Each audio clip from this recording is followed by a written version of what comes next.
L'inauguration officielle du projet Espace Monarque s'est tenue le 31 mai dernier.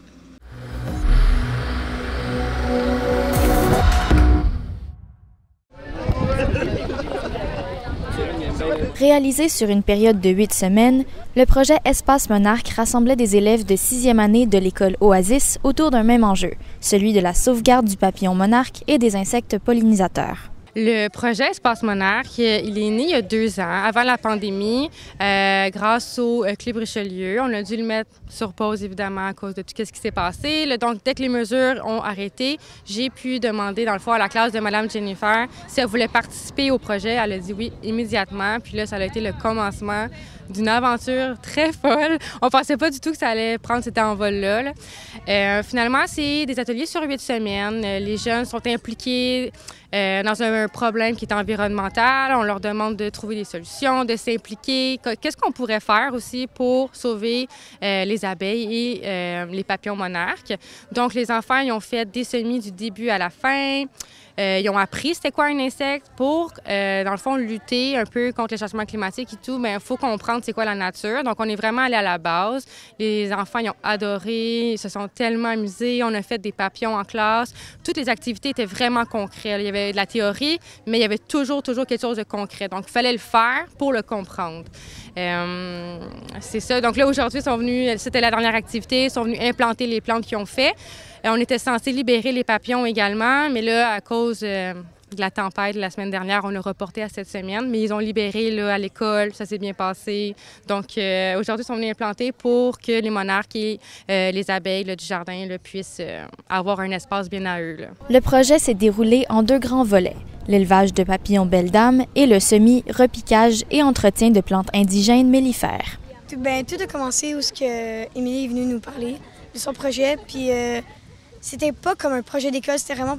Elle avait choisi nous, puis nous, on était affectés par ça, puis on a vraiment trouvé ça cool. On a commencé par commencer à planter nos plantes, puis on a fait de l'asclépiade, puis de la bergamo. Maintenant, on sait comment faire pousser nos carottes. Puis après, on a continué à apprendre plus sur les papillons. Dans le fond, le papillon qu'on a fait comme grandir, qu'on a un peu élevé, c'est le papillon belle dame, parce que c'est à ce temps-ci de l'année, il survit au printemps du Québec.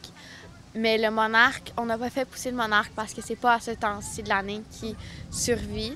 Il n'aurait pas survécu si on l'avait fait comme grandir à ce temps-ci de l'année. Là, on a eu le temps d'en apprendre sur ça, sur les papillons. On a appris le thorax, l'abdomen et les autres parties. Je me souviens plus. Puis après, la semaine 5, on a reçu nos chenilles. On avait nos plantes de prête. Donc, on les a envoyées ici pour qu'ils s'habituent au soleil. Après, on a reçu nos chenilles. On l'a reçu dans un petit pot de plastique. Il y avait un genre de substance qui est sa nourriture, fait maison. Puis il était très petit, à peu près comme un grain de riz. Puis au cours des semaines, il a commencé à évoluer. Il a commencé à vraiment grandir. Puis on a pu plus observer des changements. Mettons, ses poils ont poussé un peu plus. Sa couleur est restée la même, qui était brun foncé noir. Puis il a commencé à aller sur le papier brun qui était sur le dessus. Puis il s'est accroché pour se pendre pour créer sa chrysalide. On a fait pousser de l'échinacée, de la rubertia, de la bergamote, de l'achillée millefeuille, de l'asclépiade, des fleurs sauvages et d'autres dont je me souviens plus vraiment du nom. Dans le fond, c'était l'asclépiade, c'est quelque chose qui est important pour la belle dame et le monarque. C'est uniquement sur cette plante-là qui pondent leurs œufs sur lesquels ils se nourrissent. Et dans le fond, les autres, c'est plus comme pour les insectes, pour qu'ils puissent le nectar et... c'est ça, le nectar, qui pourra mettre plus de beauté, on peut dire. Pour un premier projet, j'aurais pas pu mieux tomber sur la classe. Madame Jennifer, la professeure, nous a accompagnés, était présente avec les enfants. Les enfants ont tellement bien participé. Ils ont pris ça à cœur. Je pouvais pas demander mieux. Puis ils ont une compréhension, là, c'est énorme. On devrait toujours les impliquer dans des projets comme ça, de leur demander leur opinion, leur laisser la place aussi de le faire.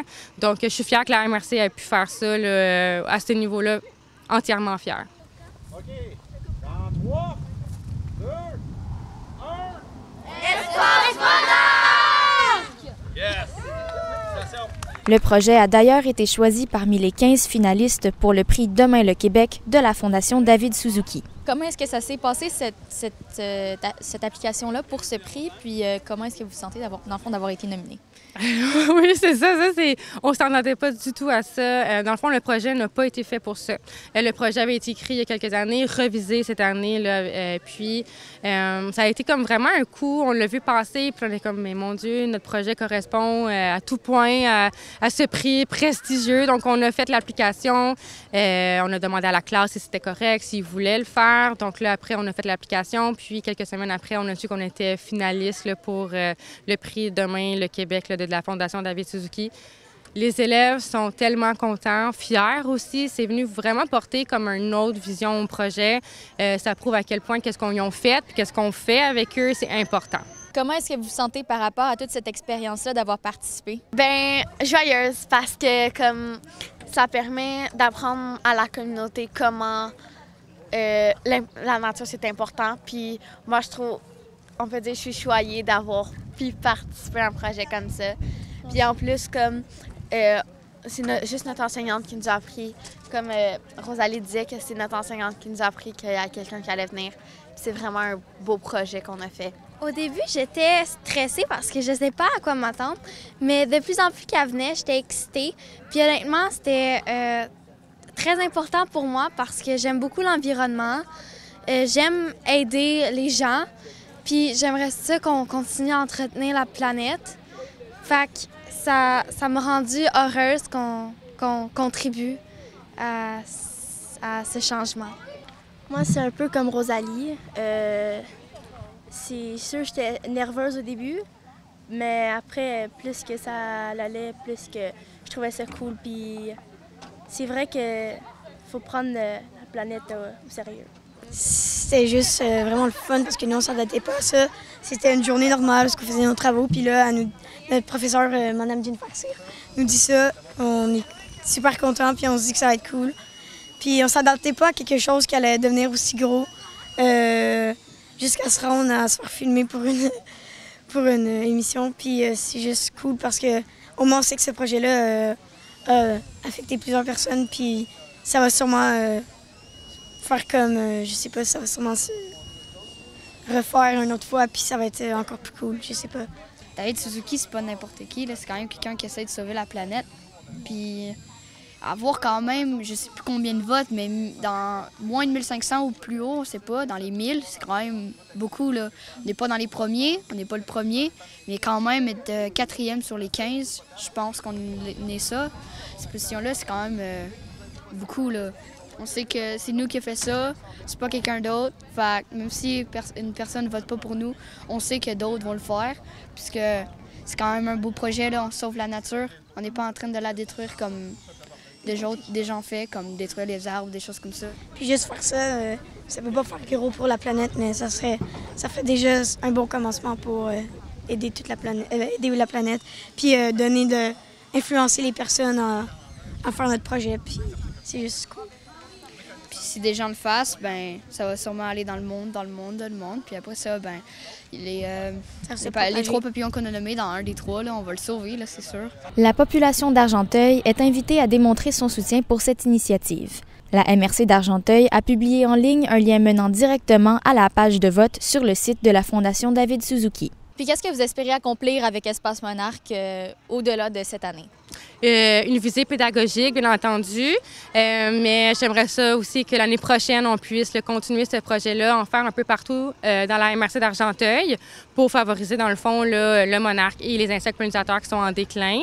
De continuer le projet, de faire connaître l'agriculture et l'horticulture aux enfants, là.